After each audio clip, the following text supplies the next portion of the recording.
Liiklusohutuse tagamiseks ei pea alati rikkujaid trahvima. Tihtipeale piisab ka liikluse rahustamisest või teistsugusest distsiplineerimisest kui rahatrahv. Täna oleme kutsunud siia Maanteeameti eksperdi Erik Ernitsa. Tere, Erik! Tere! Mis on teie hinnangul suurimad prioriteedid meie liikluse turvalisemaks muutmisel? Tegelikult liiklusohutuses ei olegi võimalik tuua välja ühte prioriteeti. Kui me võtame näiteks eelmisel aastal toimunud kõik hukkunuga liiklusõnnetusest, siis keskmiselt ühe õnnetuse juures viis selle toimumise ja tagajärgedeni umbes 4 riskifaktorit. Oli päris hulk õnnetusi, kus neid riskifaktorite kombinatsioone oli rohkem. Ja efektiivseks ennetamiseks tegelikult peaks nende kõikide esindamise võimalikkust vähendama. Lihtne näide, et meil on natukene liiga järsk kurv, meil on natukene liiga kehvad rehvid ja juht, kes ületab natukene kiirust ja saab samal ajal vihma, toimub näiteks teelt väljasõit. Ükskõik millise neist komponentidest me oleksime ära võtnud, konkreetse näite puhul oleks liiklusõnnetus ära jäänud. Ja ainus, mida me mõjutada ei saa, on vihme.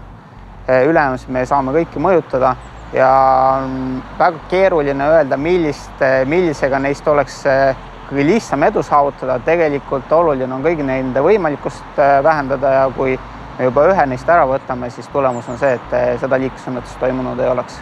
Aga missuguseid uudseid lahendusi võiks hetkel välja tuua ning mis funktsiooni nad täidavad?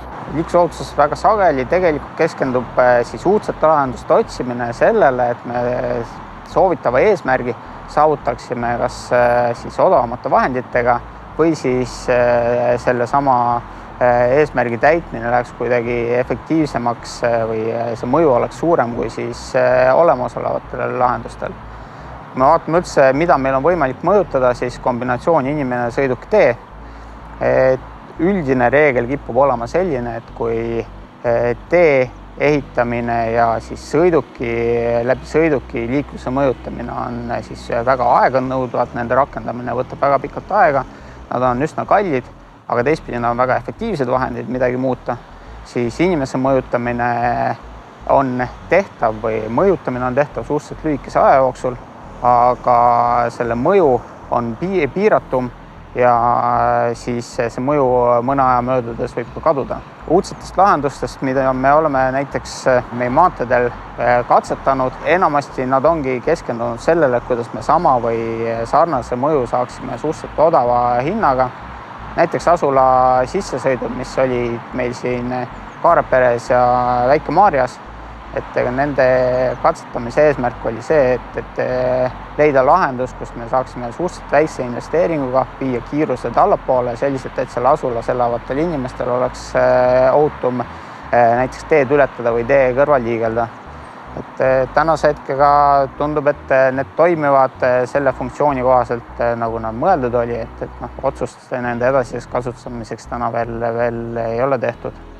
Samamoodi keskpiirde lõik, kui me võtame 1+1 teel keskpiirde lõigu, mis on Tallinn-Rapla vahel, et selle eesmärgiks on vähendada võimalust, et mõni sõiduk kaldub vastassuunavööndisse. Seal oli varasemalt probleeme vastassuunavööndisse kaldunud sõidukitega nii möödasõidul kui ka siis näiteks libedates oludes.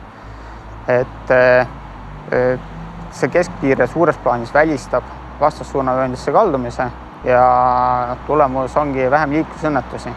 Tõsi, miks see konkreetne lõik on ka katselõik, on see, et 1+1 keskpiiret pannes, see on küll suhteliselt odav lahendus, aga see toob endale ka kaasa hulga kõrvalmõjusid ja siin ongi meie asi hinnata, et kas need kõrvalmõjud kompenseerivad siis sellest lahendusest saadava sellise efekti.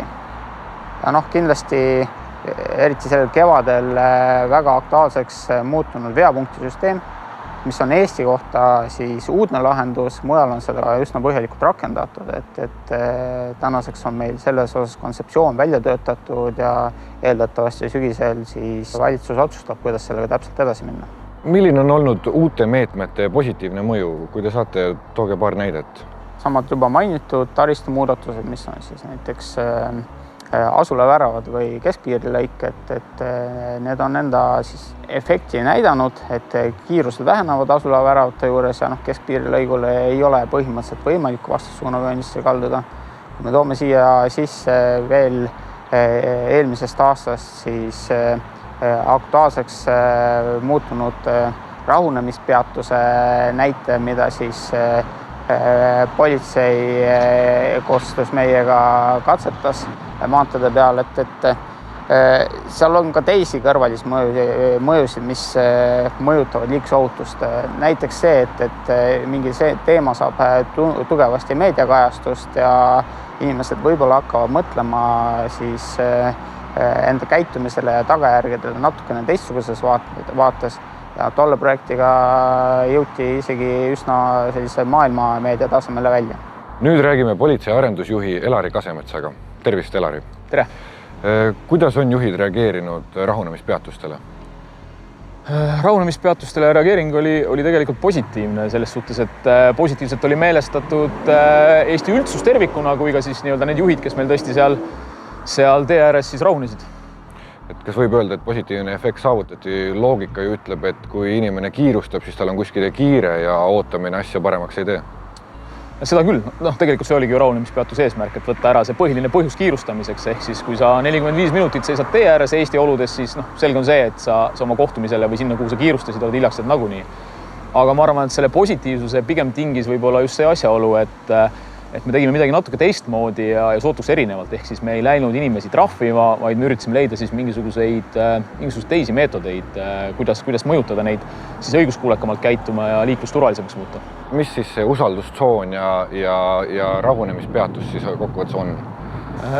Usaldustsoon oma olemuselt oli tegelikult sõnumite mõju ja sõnumitega mängimine ning läbi selle siis liikluskäitumise muutmine. Ehk siis meie põhirõhk oligi selle sõnal usaldus. Me andsime selle usalduse autojuhtidele ja ütlesimegi, et me usaldame, et te liigute selles piirkonnas lubatud sõidukiirusega. Ja mõõtsime siis seda võimalikku tulemust ja see töötas. Rahunemispeatuse idee oli see, et võtta ära siis see põhiline põhjus. Ehk siis, et alati kiirustatakse kuhugi, sellepärast on kiire.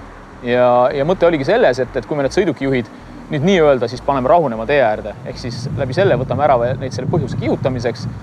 Ja lisandväärtusega, mida ka need rahunid ise välja tõid, oli loomulikult see, et nad said ka tegelikult päris hästi oma elu üle järele mõelda selle 45 minuti raames.